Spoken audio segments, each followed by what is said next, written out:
kysymykset. Ja totean, että eläimet, kasvit ja jopa bakteerit tarvitsevat reviirejä olemassaolon taistelussa. Ihmisen reviiri koostuu valtion sisäisistä järjestelyistä, muun muassa perheen, ammatin, uskonnon ja politiikan piirissä. Valtioiden luonnollinen reviiri on niiden alue. Valtioiden alueen ulkopuolella niillä voi olla reviirejä talouden, kaupan, kulttuurin, politiikan ja aseellisen voiman kautta. Kansainvälinen yhteistyö vaatii toimijakseen vapaita reviirejä kaupan, kulttuurin ja politiikan saralla.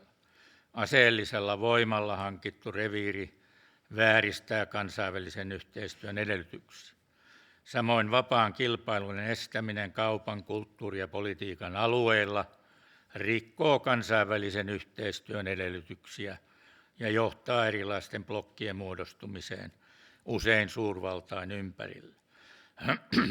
Edellä oleva antaa löysät raamit sille jännittyneelle kansainvälisten suhteiden tilalle, jonka piirissä tänään elämme.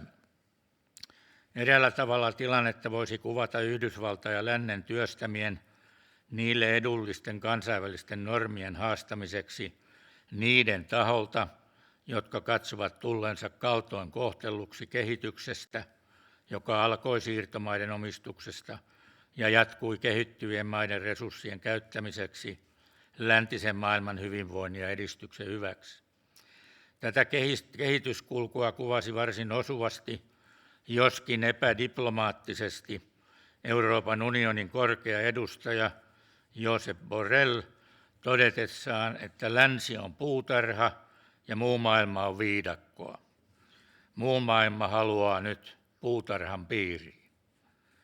Globaalien markkinoiden piti suosia nimenomaan Yhdysvaltoja, jolla on suuri ja tehokas kotimarkkina-alue.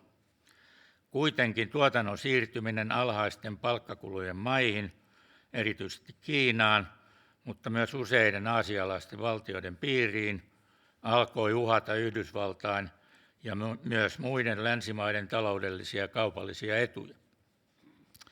Samoin läntisten maiden sotilaalliset kaupalliset taloudelliset yhteistyöorganisaatiot laajenivat puolustamaan läntisiä intressejä muita suurvaltoja ja kehittyviä maita kohtaan. Maailmassa on menossa eräänlainen hegemoniataistelu maapallon rajoitettujen resurssien käytöstä.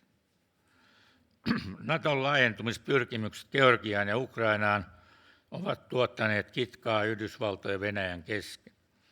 Yhdysvaltojen tarkoituksena oli tuoda Georgia ja Ukraina Naton piiriin, ja siten Venäjän vaikutusvalta Mustalla merellä olisi neutralisoitu varsin tehokkaasti. Myös Sevastopolin sotasatama olisi menettänyt merkitystä. Georgian ja Ukrainan sotia voidaan kutsua Neuvostoliiton hajoamissodiksi, tai sitten, niin kuin amerikkalaisissa tutkijapiireissä niitä on alettu kutsua, Naton laajentumissodiksi. Georgian sodasta 2008 päästiin eroon, kun Bush nuoremman administraation epäilystä huolimatta Georgian silloinen presidentti Mikhail Saakashvili aloitti hyökkäyksensä Etelä-Osetiaan 7.2.2008 ja hävisi taistelun muutamassa päivässä. Silloin Yhdysvaltain aloitteesta Venäjä ja Yhdysvallat tekivät sopimuksen tulitauosta, jonka mukaan Venäjä vetäytyi varsinaisesta Georgian alueelta, mutta jäi edelleen pitämään joukkojaan Abhasiassa ja Etelä-Osetiassa. Kahden suuren sopimuksen johdosta Georgian sodasta tultiin ulos vain vähäisin vaurioin. Toisin on ollut Ukrainan suhteen. Ukrainan läntiset osat ovat suuntautuneet kohti Eurooppaa ja itäiset osat ovat olleet vahvoja venäjänkielisten alueita. Pitkään nämä kaksi fraktiota kamppailivat poliittisesti melkein tasaväkisesti Ukrainan sisäpolitiikan piirissä. Maidanin tilanne 2014 ratkaisi sitten sen, että suurvallat ja erityisesti niiden tiedusteluorganisaatiot sekaantuivat tilanteeseen ja sodan edellytykset luotiin.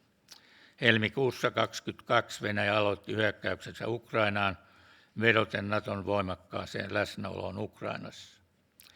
Nyt myös Lähi-idän tilanne on ryöstäytynyt sodaksi, jossa eskaloitumisen vaara on ilmeinen. Yhdysvaltain paluu Lähi-idän voimapolitiikkaan on tosiasia. Maailman jakautuminen blokkeihin on muuttanut varsin oleellisesti Suomen tilannetta. Lainaan erästä äskeistä lausuntoa Suomen asemasta. Sen mukaan Suomi on strategisesti tärkeä rajamaa. Mielestäni tämän määritelmän mukaan Suomi vertautuu Georgiaan, Ukrainaan, Moldovaan ja Baltian maihin. Suomi on liittynyt NATOon ja solminut Yhdysvaltain kanssa DSA-sopimuksen, joka antaa Yhdysvalloille varsin laajat oikeudet pitää tukikohtia Suomen alueella. Näen tämän DCA-sopimuksen vaikutuksen Suomen geopoliittiseen tilanteeseen 3 eri tavalla. Bilateraalinen Suomen DSA-sopimus voidaan katsoa puolustukselliseksi. Amerikkalaisten ja NATOn läsnäolo lähes koko Suomen alueella ja ilmatilassa on luonnollisesti asia, jota Venäjä ei katso suopeasti, ja vastavoimaa Suomen itärajan taakse tullaan jatkossa luomaan. Itärajasta saattaa tulla Suomelle jatkuvan pääsäryn aihe, ja siitä tulee päättämään Venäjä. Sen sijaan en usko, että Venäjällä on mitään intressiä neutralisoida Suomea, ellei Suomen alueelta kohdistu sitä vastaan akuutti uhka. Suomen alue on ollut esimerkiksi kylmän sodan aikana ongelma silloiselle Neuvostoliitolle ilman, että Neuvostoliitto kykeni siihen mitenkään reagoimaan. Esimerkiksi tuolloin amerikkalaisten voimakkailla ydinpommeilla varustettujen lentokoneiden reitit kulkivat Suomen yli itään Leningradin ja Kuolan alueiden kohteisiin. 1960-luvun alusta lähtien Neuvostoliitolla oli jo tehokkaita ilmatorjuntaohjuksia, jotka vaaransivat tiedustelukoneiden ja pommittajien lennot. Toinen esimerkki on tilanteesta, jossa Yhdysvallat pyrki estämään Suomen hankkimasta ilmatorjuntaohjuksia Neuvostoliitosta vuonna 1962. Presidentti Kekkonen perui jo Moskovassa tehdyt ohjuskaupat välttääkseen kriisin syntymisen Suomen suhteessa Yhdysvaltoihin. Tuo Suomen kannalta erittäin vaarallinen vaihe päättyi 1960-luvun puolivälin jälkeen, kun suurvaltojen ydinaseita ei tarvinnut enää kuljettaa lentokoneilla, vaan niiden pääosa sijoitettiin mannerten välisiin ohjuksiin, joita kukaan ei voinut torjua. Toinen asiaan vaikuttava tekijä on pohjoismaiset DSA-sopimukset. Kunhan nämä nyt sitten ratifioidaan, niin niiden kautta Yhdysvalloilla on Pohjoismaissa 47 tukikohtaa. Niillä voidaan katsoa yhdessä Yhdysvaltain intressien kanssa olevan tarkoituksena neutralisoida Venäjän vaikutusvalta Itämerellä ja arktisella alueella. Samoin niiden voidaan katsoa pyrkivän vaikuttamaan siihen, että Kiinan vaikutus arktisilla alueilla rajataan mahdollisimman pieneksi.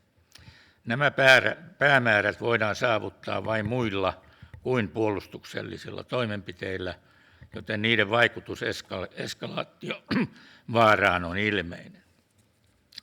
Kolmas dimensio on sitten Yhdysvaltain tekemät DCA- tai vastaavat sopimukset Euroopan laajuudessa.